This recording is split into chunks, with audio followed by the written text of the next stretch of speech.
yogis. So welcome. This is a gentle yoga class focused on the shoulders. It's an express class, so we'll do about 35 minutes, somewhere in that range. And the props you may want are maybe a yoga block or two. That's a possibility. You can substitute, in many cases, a blanket for the yoga blocks, or a pillow. So if you don't have a yoga pillow, a couple of throw pillows or a couch cushion or even a couple of bed pillows stacked on top of each other can work really nicely in place of the block. So we're going to start with an elevated chest. It's kind of like a fish pose, but with support and without throwing the head back and resting the crown of the head on the floor, which is part of the normal fish pose. So it's in the fish pose family of ideas, but not to the extreme. Now you can use 2 yoga blocks to achieve that. You can put 1 yoga block under your shoulder blades, 1 yoga block under your head. I usually like the head to be a little bit higher. This is a much firmer surface. And so if you're using the yoga blocks, make sure that the block is up high enough that your shoulder blades are resting on the block itself, so that the edge of the block doesn't poke you right between the vertebrae. It's not that pleasant. Second option would be to use a blanket. And then what you'll do is fold your blanket up so that it sort of is about, I don't know, somewhere in the 6 or 7 inches wide range, max. It can be a little skinnier than that. If you roll it up really tight, it'll be a little bit plumper. And if you fold it like I have here, where it's a little more of an oval, it's a little bit lighter. So the sensation is not as intense.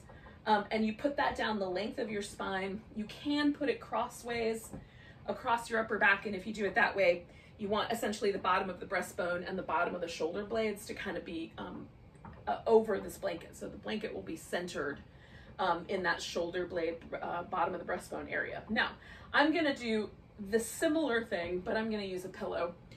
So if you're using throw pillows, you can use 1 throw pillow on the diagonal. Your head will kind of go backwards a little bit. So again, it'll get into that fish pose. So if you want a second pillow under your head or a blanket, you could do it that way. Okay, so hopefully that gives you enough options that whatever you've got at home, you can work with. So lie back, and I'm gonna show you a couple different things to do with the legs once we get there, but lie back over your prop, whether it's the blanket or the pillows or blocks. And then find the place where it's comfortable for you to settle in. This pillow that I have here is quite firm. And so I like it to be about lined up with the bottom of my rib cage so that all my little ribs are resting on the pillow. And then my low back is kind of free to slope at the appropriate angle for it so that it's not strenuous on my low back. And then my head is generally fine at the same height as the shoulders. And then I let the arms kind of find a reasonable position, kind of tuck the shoulder blade in a little, and let the arms kind of find like where's the natural place the arms want to land. Okay, as for the legs, now what I just did is I picked my pelvis up and then put it back down, and often that helps release any tension from the low back. So if you're feeling when you start to lay down over your props, if there's any low back discomfort, try that first. And then you can play with the leg position. So this is called constructive rest, where the feet rest on the floor. It feels like the femur bone is allowed to kind of drop into the hip socket. And that's pretty restful. You can also extend the legs out all the way straight, working around whatever objects you have in your house. And I like this one quite a lot. And in fact, this is what I'm gonna go with today. And then the third option would be to put the feet together and let the knees fall open so you have a butterfly shape with the legs. And for me, this one, I like this one. It's a little spicier on the inner thigh and groin area. So, you know, on a day when I want it to be a little bit more intense, I do that one. And on days where I want to relax a little bit more, I like the legs out straight. So choose one of those options for your legs. And then we're going to spend some time in this pose. This is one of our main kind of ways of stabilizing the shoulder. So the shoulder has really, you know, 2 primary areas of stabilization. And when I say stabilization, what I mean is it stabilizes the humerus, the upper arm bone in the shoulder itself, the shoulder blade and the collarbone onto the body. So For the shoulder blade, if we go around the back side, we have the 5 muscles that make up what's called the rotator cuff. And these are muscles that both allow the shoulder to rotate, hence the name, and also stabilize the shoulder blade on the back. And most of those muscles live between the shoulder blade and the ribs. And some of them extend in various directions to hold onto the upper arm bone. Some of them work on the bottom of the shoulder blade, on the inside edge, and there's also muscles that go on the upper back itself. So all of those muscles stabilize the back of the shoulder. In the front, we have the pectoralis minor muscle, which is a muscle that sort of attaches to our ribs. It goes past the arm bone and attaches to a little lip of bone on the inside edge of the shoulder blade. And so it literally holds the shoulder blade to the rib cage. That's its job. And it stabilizes the shoulder in the front. And then there's other muscles that are largely responsible for moving the arm bone and moving the shoulder, but those are the stabilizers, the muscles that really kind of just are acting to help hold the bones in place and keep them aligned properly. Now, often we have jobs that bring our shoulders forward with the phone, tablets, computers, steering wheels, if you're a hairdresser or a dentist or anything like that, where you work with your arms held out in front of you, generally around chest height.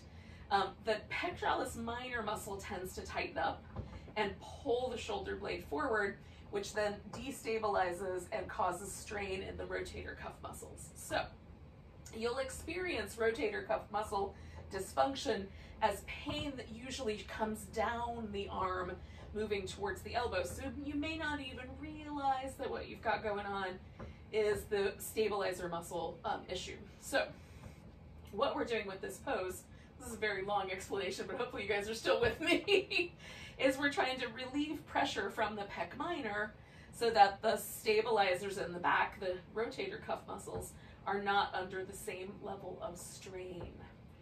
And I find it very helpful to hold a position like this for a good 5 to 10 minutes if I'm just doing one thing for my shoulders every day. This is one of the things I like to do. So if my arm were hanging off the floor, I would adjust myself to a lower position. So I would use the blanket instead. Because my elbows are touching the ground, this for me is generally fairly mild. If it's starting to feel too spicy, if there's any numbness or tingling in your fingers, either adjust your support down to a lower level, maybe use a blanket instead of the blocks, for example, or adjust your arm bones just a little bit so there's a little less pressure. You could even put a blanket underneath your elbow if you wanted. All right, so all that chit chat. We're gonna stay for one more minute.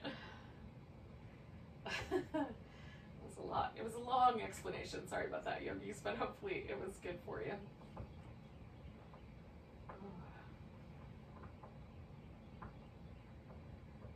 For me, I'm also kind of consciously trying to let myself sink into the pillow, let the arm bones relax. I might, at this point, because we're close to the end, drift my arms out a little wider.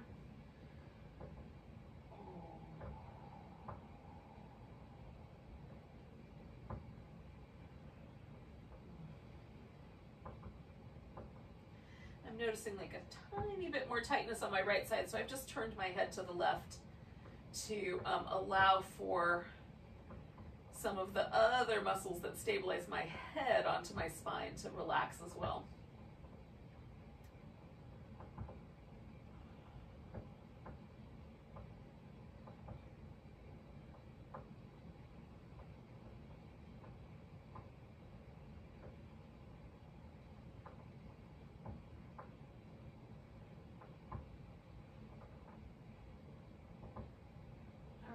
So we're going to take a nice big breath.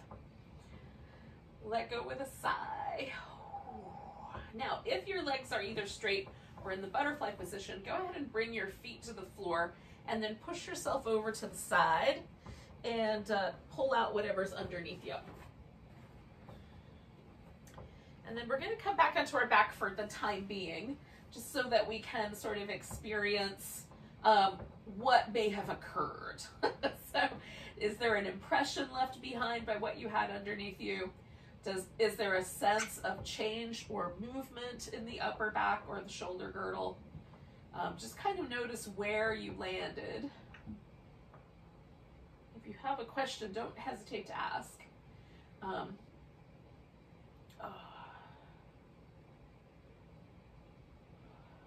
So usually for me, there's this kind of really pleasant widening sensation, almost like my shoulders are spreading out like a puddle, which I really love.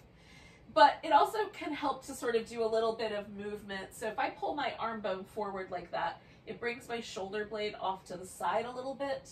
And then I can rock right between the shoulder blades. Oh, and sometimes on the right side, I find I have a little more sensitivity, like a little bit of a knot. So I'll just rock a little more onto that side, just to release any tension.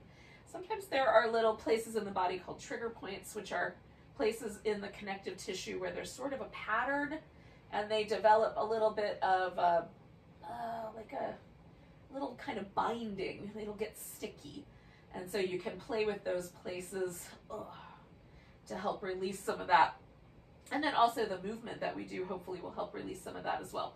So with the arms kind of pointing straight up, we're going to grab the elbows and you just pick an elbow. I'm going to do my right side first, so I'm going to hold on to my right upper arm. Now, I hold onto the upper arm above the elbow joint itself, just to keep from kind of pulling on my elbow joint. But if for any reason this is tricky, and like, you know, sometimes things are just in the way of being able to do this, just adjust as best you can.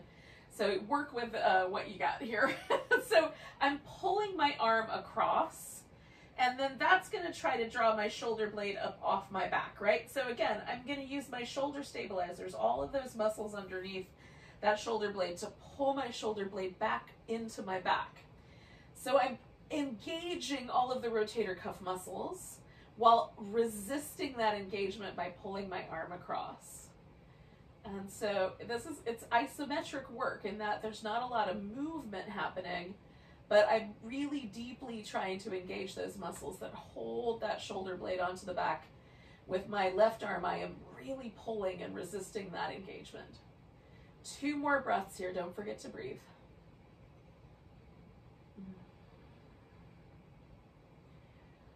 And then let go of your arm. And you could do a little bit of movement under that shoulder blade. And then I like to just pause for a second too. Generally, you can have your arms in any position. I'm just resting my elbows on the floor. But like, I like to notice, is there a difference between the way my shoulders feel now, and is the difference pleasant? Again, because of the way the shoulder is built, it's a tricky area to work with. We build so much tension and stress into the muscles of the shoulders. We tend to, when we're feeling stressed about life, we tend to hunch the shoulders forward and up. And so releasing some of that can be tricky because it's habitual. There might be layers to letting it go. So take the arms up again, grab your elbows, hold on to the opposite upper arm. You're going to pull that guy across. And then again, you're going to work those shoulder blade muscles really deeply. Try to pull that shoulder blade back onto your back while you're simultaneously resisting with that right arm. Oh. Or if you did it backwards, whatever arm. So just, I've started with my right side, now I'm doing my left. So translate my directions as needed into your own circumstance. Oh, so I'm still pulling that shoulder blade in, trying to make some contact. 2 more breaths.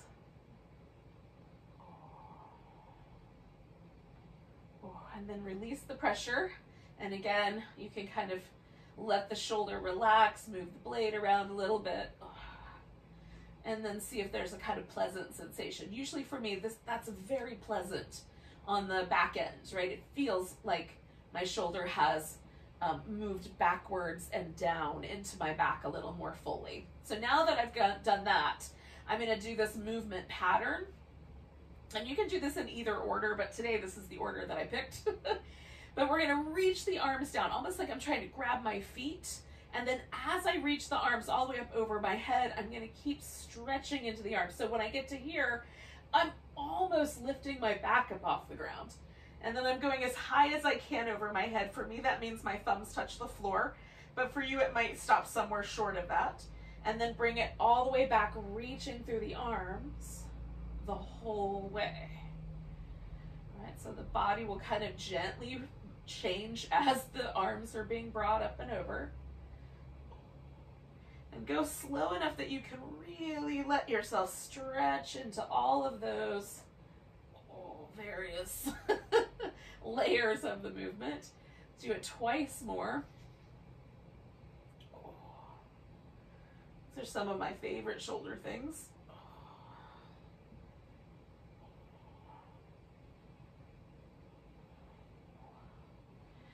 Okay, one more time, coming up and over. One of the things I really like about this too is you can really feel all of the muscles that are responsible for this movement pattern, which is a fairly simple movement pattern, bringing the arms over the head. We do it for a lot of different yoga poses, warrior one, tree, all kinds of chair pose, all kinds of poses. And you can feel the muscles that are responsible for holding your arms like that. Now the relationship we have to gravity is different than normal, but still you can feel that. Now we're going to do a little twist for the bottom part of the body, for the legs and the spine, and then we'll add one more shoulder movement to it once we're kind of in place. So I'm just windshield wiping my legs back and forth, kind of testing out each side twist to see which one do I want to do first. Now I'm always stickier on the right side than the left, so usually I save my stickier side for last. And I'm going to do that again today. So I've taken my legs to the right, and I am going to push my elbows into the floor and lift my upper back and try to get it as level as possible.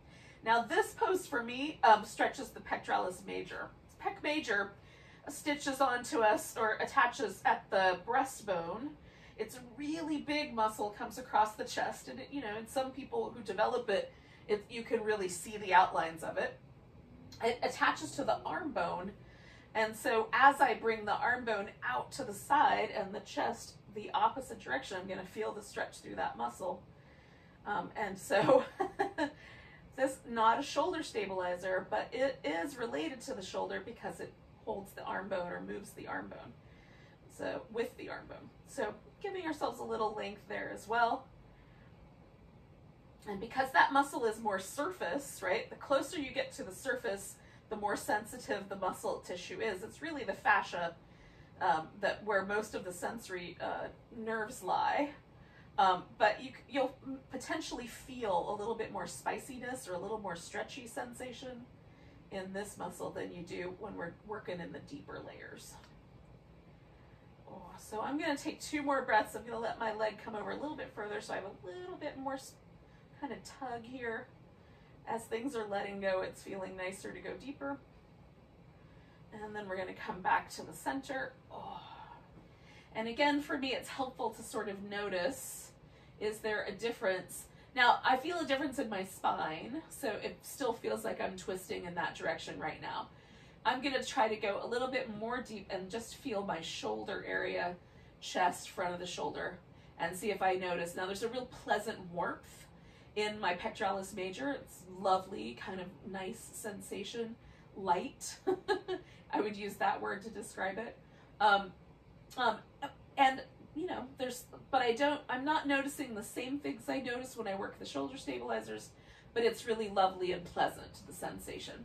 So if it feels sore or funky, you would want to change things up. All right, so my spine is kind of back to neutral, so I'm going to take my legs the other way, push my elbows in, adjust my upper back so that it's really on the ground. Now again, on this side for me, it's stickier. It's harder for me to really get my right shoulder blade all the way to the floor. So I'm working a little more on the twist, like I'm really working my abdominals to hold that twist in place. And then I've got this really nice stretch here through my pec, right? And I adjust my arm bone accordingly. So for me, a little bit lower and a bent elbow is a more pleasant, little bit milder way to position the arm. If I take my arm up like the Statue of Liberty, holding that torch, then it's a little bit more spicy. So for now, I'm staying with the less spicy version, working my abdominals to create the twist, pushing my shoulder blade down into the floor a little bit. And don't forget to breathe. Sometimes gravity will just do this pose for me, but today I'm being a little more active with it. And again, it depends on what I'm doing it for. If I'm doing it for my hip, just letting gravity take me is enough. With the shoulder, I may want to do a little bit more active work so that I'm making a difference in the places where there might be pull or tightness in my shoulder. For me, often the front is the culprit. 2 more breaths with this pose.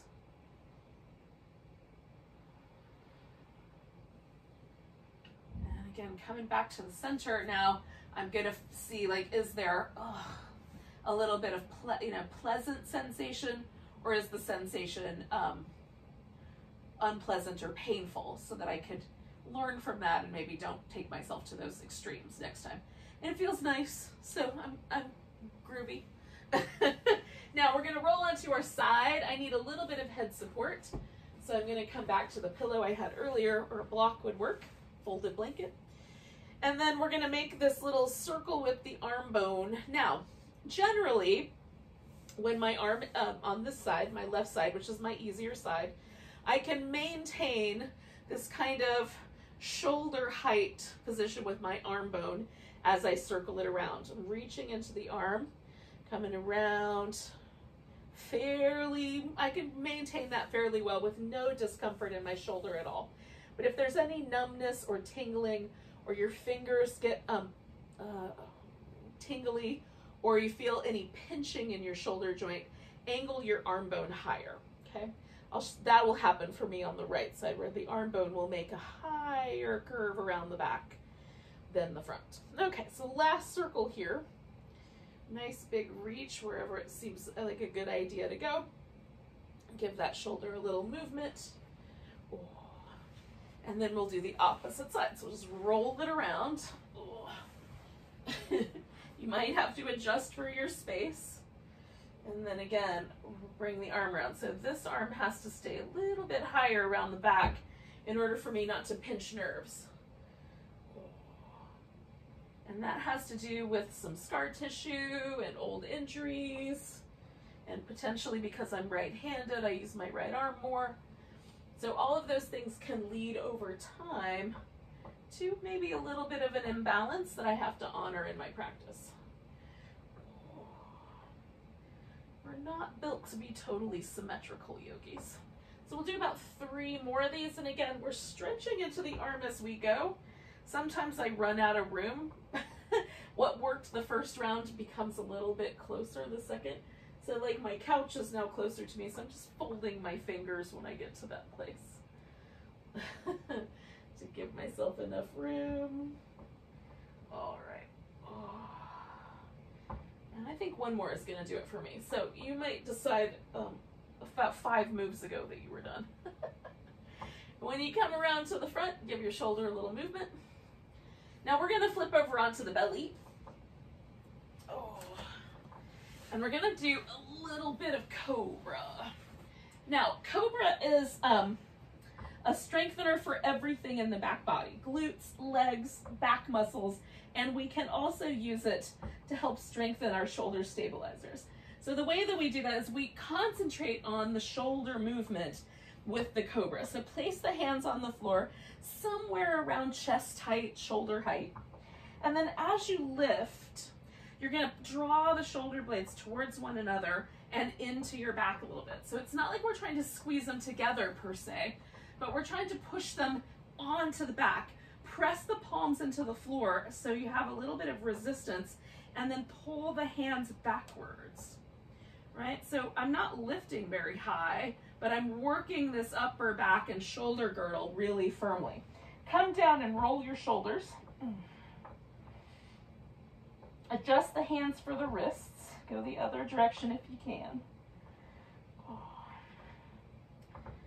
And we'll just do that again. So we're going to lift, press the palms into the floor, draw the elbows back, the shoulder blades onto the back, and then pull with the hands, almost like you're trying to pull yourself forward. You're not going to go anywhere, but that creates that little isometric extra work so you can really plant the shoulder blades onto the upper back, broaden out the chest, collarbones nice and wide. Come on back down, roll the shoulders. Oh, it feels so good. And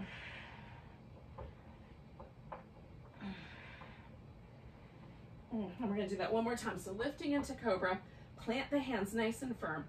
Draw the elbows back, shoulder blades into the back, push the hands into the floor, and really try to plant and widen through the collarbones. Oh.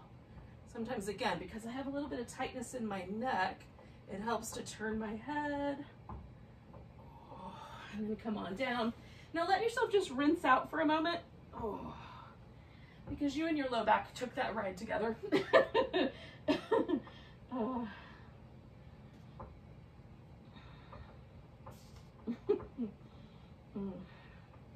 Alrighty. So we're gonna lift into a little cobra again. This time we're gonna take the arms out almost like little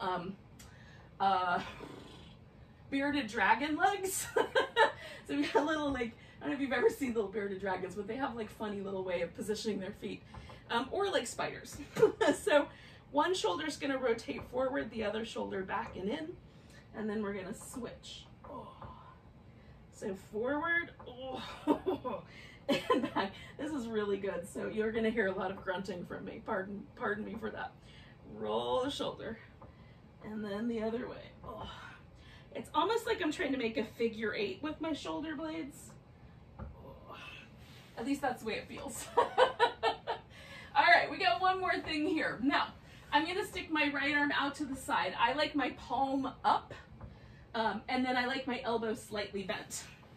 The upper arm bone is angling down towards my waist, so not a little bit lower than the height of my shoulder. Then I'm gonna take my left leg and bring it over the top. And I've got stuff in my way, but I'm gonna position it so that my shoulder is kind of, almost kind of starting to get pinned underneath me. But some humans can roll all the way onto their back and lay on their upper arm. I cannot do that. So I just go enough that I can feel the front of my shoulder starting to stretch. I lift up and readjust my arm so that it's as neutral as possible. I've got my shoulder blade on my back as neutral as I can get it. Now I like a pillow for my head, and you can leave this foot like that, or you can straighten that leg out, okay? Some people will find it very comfortable to take the opposite arm over the back. I use mine like a kickstand. Again, because I have some shoulder injury history here, sometimes it's helpful for me to lean forward so it's not too spicy. If you get numbness or tingling in your fingers, you're pinching a nerve in the shoulder. Reposition your arm bone or lean away from this pose a little bit. Oh. So there's a few names for this. I learned this pose as the sleeping Buddha pose. That was what it was called. And there's some images of the Buddha sleeping where you can kind of get on his side, where you can kind of get that. There's a statue, I'm trying to remember, I think it's in Thailand, where the Buddha is laying on his side, and it looks a little bit like this. It's got one arm resting on his hip like that. He does not have an arm behind him, but I get where they're going. Whoever named it that. Then recently I've seen this named broken wing pose, which I do not like, because it sounds terrifying, but you can call it whatever you want. It might feel like your wing is broken, but hopefully not. So we're gonna do 2 more breaths on this side. Again, I just keep checking and make sure that I don't have any numbness in my fingertips and that things feel reasonably good. Okay, so now we're coming back to the center. And before I go to the other side, I like to move my shoulders. So one possibility is to just make little circles. The other possibility is to lay on my side and then shimmy that arm out a little bit. And this is my favorite right now. I'm really interested in the way this kind of pendiculative, shaky movement translates into release of tension in the body. There's a whole science behind this where people actually study it. Graduate students probably. But in any case, you gotta study something in graduate school. Why not that? Oh. Okay. So then I'm going to do the other side. So I'm coming back to the middle. I'm scooting as far over on the edge of my mat as I can. I'm going to stick my left arm out. And again, I do a little bit of a bend in my elbow, and that's largely because I have a carrying ankle. I can answer that question later if you want to know what that is. And my arm bone, again, see how it's kind of sloping down toward my hip? And then I roll onto that arm and reposition it so that it feels like the shoulder blade is as even and neutral as I can get it. And then again, I can leave my leg like that or straighten it out depending on how it feels. I, again, use my arm like a little kickstand. You can put your arm behind your back if you want.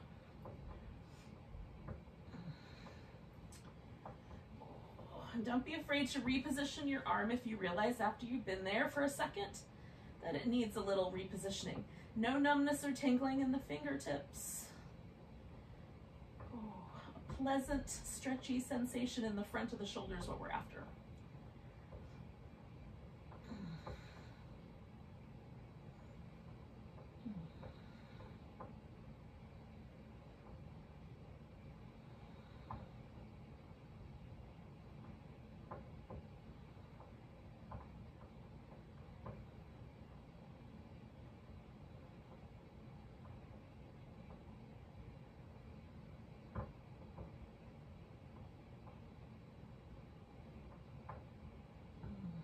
About 4 more breaths.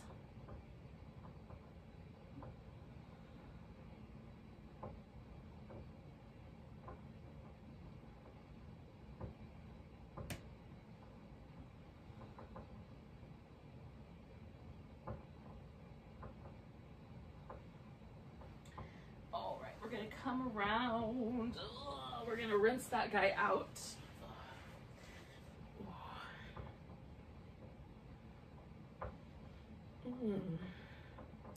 All right, yogis, we're gonna do one more little movement for the arm, but we're gonna do this one sitting up, and then we'll do a little relaxation. So I'm gonna cross one elbow over the other, and right now I have my right arm on top, and what may happen is that's it. I just kind of grip the elbows, draw the arms forward and lift. If you can put your palms together or put, whatever, I can grab hold of the base of my thumb. Then do that. Elbows go forward and up.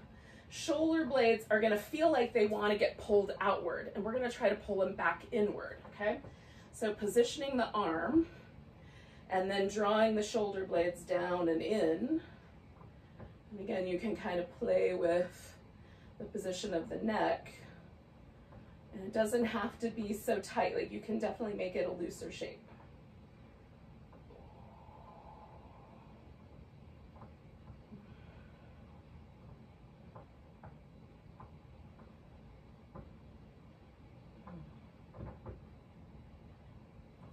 Release. Now I find it easier to do this on one side than I do the other. But again, it's another one of those shapes in yoga that that has some really interesting layers to it. So okay, so my elbows are together. Maybe I'm just gonna squeeze them towards each other and then draw the shoulder blades onto the back as I take the elbows forward and up. Maybe you can make that little loop and hold on to your hand to put your palms together. So lifting the elbows up and forward, drawing the shoulders down and in. So the first, it seems like all we're doing is doing weird pretzel-y things with our arms, but really the movement forward and up, down and back, that sort of isometric work is what we're after today.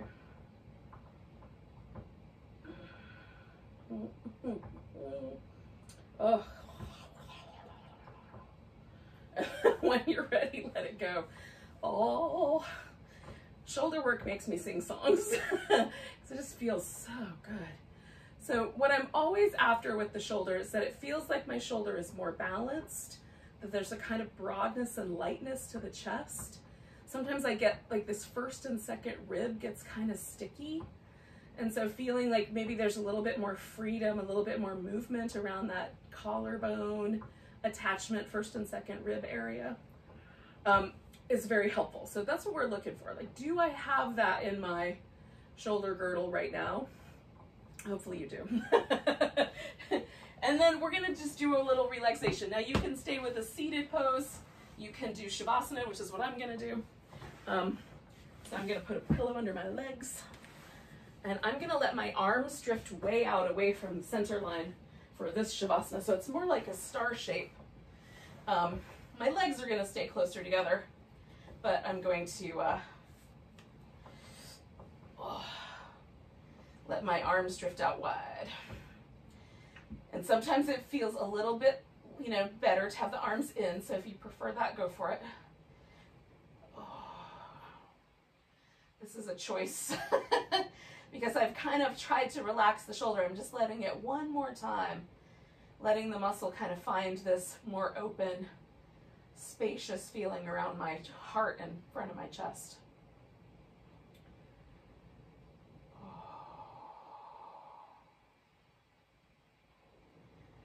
And with the final relaxation, we're really trying to let ourselves kind of fall into, lean into gravity. So we're letting ourselves really get heavy, feel yourself. It's almost like the floor is rising up to meet you, so it's holding you. Really, the floor is there, but it's the relationship to gravity is what we're after. It's feeling ourselves being just held. So we don't have to do any effort to hold ourselves in place.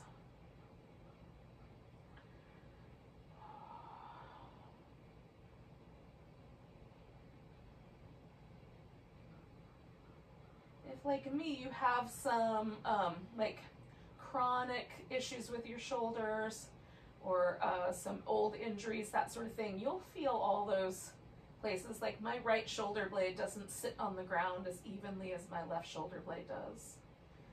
So essentially what I do is I just try to feel myself growing softer rather than feeling grouchy about that shoulder blade. I just try to bring a little more kindness into my countenance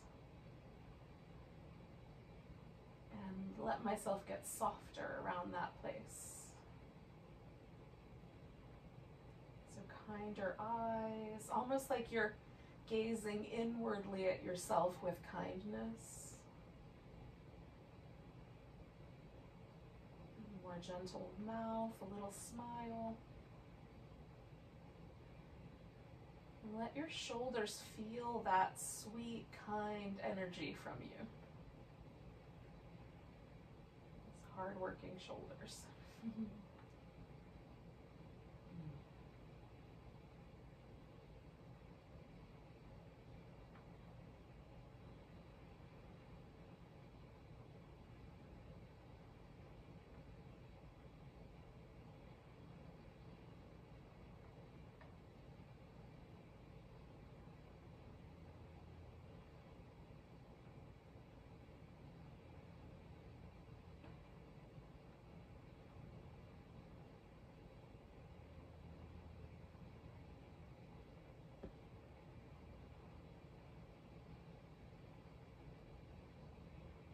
Now, yogis, you can stay as long as you want.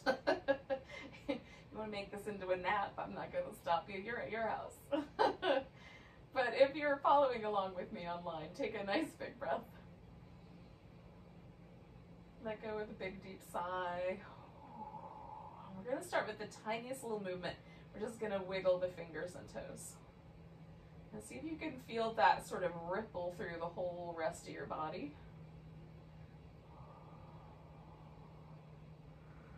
Stretch the fingers and toes away from one another so you get nice big hands and feet, and then move your wrists and ankles, and again, mostly let everything else stay restful. And then let yourself sort of expand into the arms and legs, in whatever way seems like a nice expression. You can give yourself a little back massage and a little hug. Good to hug your favorite yogi every day. And then when you feel ready, come to a seated position. Thanks for joining me for a little gentle yoga for the shoulders. Hopefully your shoulders feel delicious. Take a nice big breath. Big deep sigh. Namaste, beautiful souls. Mwah.